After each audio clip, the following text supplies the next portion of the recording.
पहले हम 3 सवाल ले रहे हैं। दिल्ली से समीक्षा फंड आपसे सवाल करना चाहती हैं, जो इस वक्त यहीं पर बैठी हुई हैं। Good afternoon, sir. I am Samiksha from Jawan Uday Vidyalaya, Mungeshpur, Delhi, of class 11. My question is, during examination, in spite of being fully prepared and confident, there is a feeling of nervousness till the exam is over. So how can we cope up with this? Thank you, sir. पूरी तैयारी और आत्मविश्वास के बावजूद परीक्षा समाप्त होने तक डर लगा रहता है। इस स्थिति का सामना कैसे करें? माननीय, इसी से मिलता जुलता एक सवाल संजना ने भी पूछा है, रिपब्लिक टीवी के माध्यम से पूछा है। While writing exams I tend to forget important diagrams, फॉर्मूले and definitions, even though I have studied it many times. How do I manage it better? ऐसा ही सवाल कई बच्चों ने पूछा है।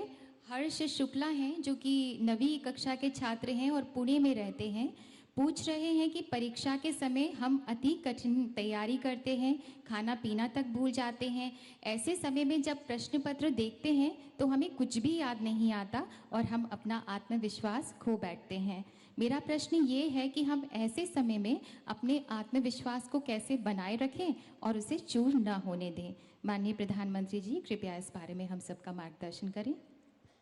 आप में से कितनों को लगता है कि आपका आत्मविश्वास हिल जाता है? कितनों को लगता है? ये सवाल बहुत से बच्चों ने पूछा है और ये बिल्कुल सही सवाल है कि मेहनत में कोई कमी नहीं होती है। खुद ने भी मेहनत की होती है, अपने पेरेंट्स ने भी की होती है, टीचर्स ने भी की होती है। हमने भी ईमानदारी से की होती है। ऐसा नहीं कि भाई टीचर को अच्छा लगे या माँ बाप को अच्छा लगे इसलिए कर, ईमानदारी से की है।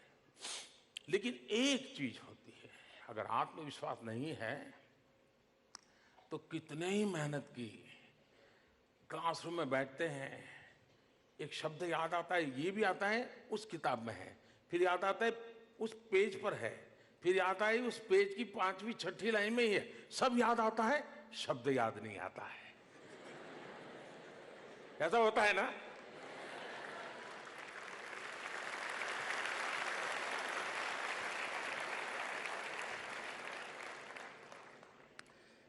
मैं बचपन में विवेकानंद जी को बहुत पढ़ता रहता था।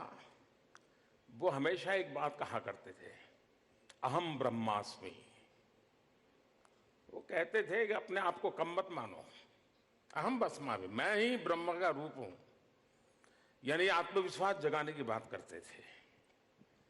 दूसरी भी एक बात बड़ी मजेदार विवेकानंद जी किया करते थे। वो कहते थे, और उस जमाने में 33 करोड़ देवी देवताओं की चर्चा हुआ करती थी।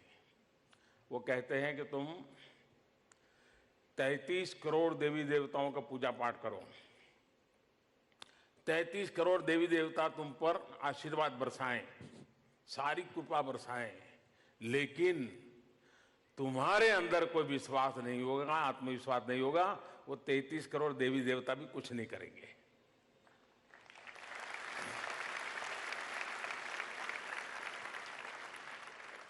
आपने देखा होगा, विद्यार्थी सामान्य तौर पे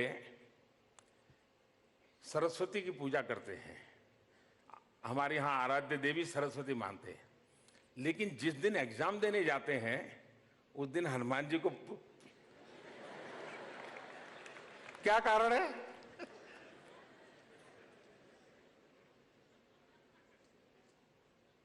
ऐसा क्यों करते हैं? सामान्य तौर पे सरस्वती को विद्या की देवी के रूप में लोग करते हैं, लेकिन बहुत सारे बच्चे एग्जाम देने के लिए जाते हैं तो हनुमान जी का मंदिर होगा वहां जरा। मैं जब छोटा था तो मैं उसकी मजाक उड़ाता था और मैं कहता था कि हनुमान जी को इसलिए नमन करके जाता है कि अगर एग्जाम में चोरी करने के लिए कोई चीट लेके गया है और पकड़ा गया तो मास्टर जी को पता होना चाहिए कि हनुमान जी का भक्त है, दिखा देगा।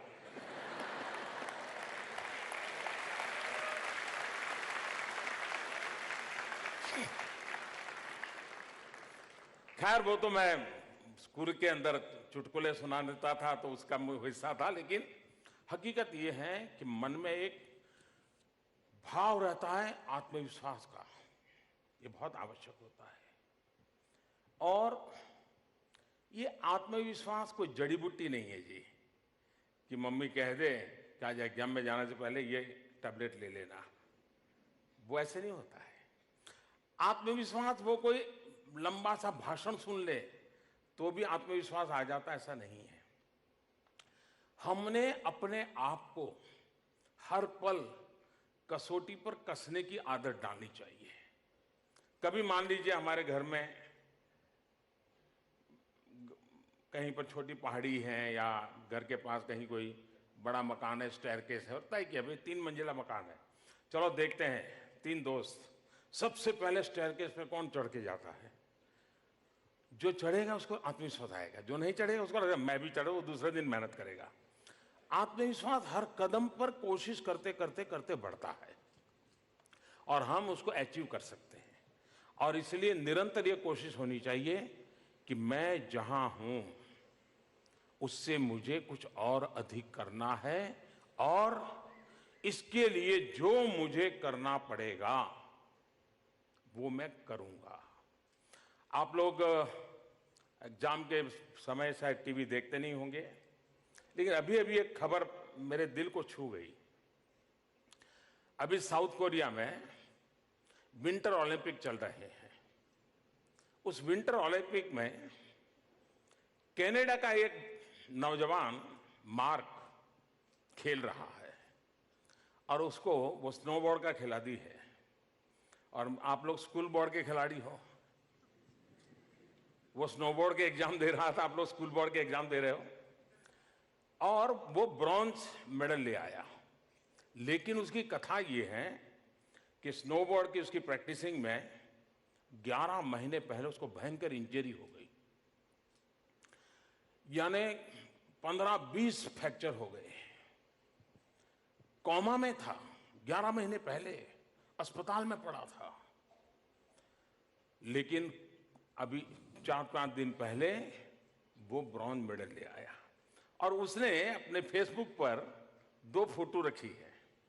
एक 11 महीने अस्पताल में पड़ा हुआ कोमा वाला दृश्य और बगल में ब्रॉन्ज मेडल का सम्मान प्राप्त करता हुआ, और फिर आगे उसने लिखा है धन्यवाद जिंदगी।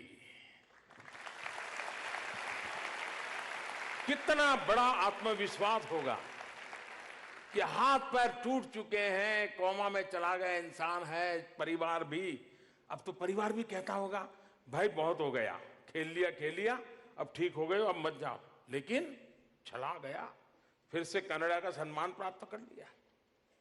कहने का मेरा तात्पर्य यह है आत्मविश्वास हर पल प्रयासों से, और हम खुद ऑब्जर्व करते रहे अपने आप को, उससे आता है। स्कूल में जाते समय दिमाग में से ये निकाल दीजिए कि कोई आपकी एग्जाम ले रहा है, दिमाग में से ये निकाल दीजिए कि कोई आपको अंक देने वाला है, दिमाग में ये भर दीजिए आप ही आपके एग्जामिनर हो, आप ही अपना भविष्य तय करोगे। और कौन होता है आपका भविष्य तय करने वाला? वो अंक गिनने वाले गिनते रहेंगे, मैं अपने हौसले को लेकर के चलता रहूंगा। इस भाव के साथ बैठिए और आप देखिए, और जीवन में सफलता में आपके पास क्षमता हो, संसाधन हो, सब हो, लेकिन आत्मविश्वास न हो तो आप कुछ नहीं कर सकते। और ये बहुत बढ़िया सवाल पूछा बेटा आपने, और देश के सिन बच्चों ने मुझे बताया। एक बात मैं कहना चाहूंगा, हमारा देश विविधताओं से भरा हुआ है, 100 के करीब भाषाएं हैं, 1700 से ज्यादा करीब डायलेक्ट्स हैं, कितनी विविधताओं से भरा देश है। लेकिन मेरी मर्यादा है, मुझे देश की इतनी भाषाएं नहीं आती हैं। मैं बहुत सारे बच्चे होंगे जो आज मुझे ऑनलाइन या टीवी पे या अपने क्लासरूम में देखते होंगे, सुनते होंगे, मैं उनकी भाषा में नहीं बोल पा रहा हूं। और इसलिए, और मैं मानता हूं उन बालकों को उनकी भाषा में बात बतानी चाहिए। लेकिन ये मेरी मर्यादा है कि मैं तमिल नहीं बोल पाता, मलयालम नहीं बोल पाता, कन्नड़ नहीं बोल पाता। नॉर्थ ईस्ट में जाए तो हर 20-25 साल के बाद एक नई लैंग्वेज है। तो मैं पहले उन सभी बालकों की क्षमा चाहता हूं और मैं सभी व्यवस्थापकों से कहूंगा कि हो सके तो इन्हीं बातों को उन भाषाओं में वॉइस ओवर करके अगर उन बच्चों तक पहुंचा दिया जाए तो उनकी अच्छी सेवा होगी। Next question.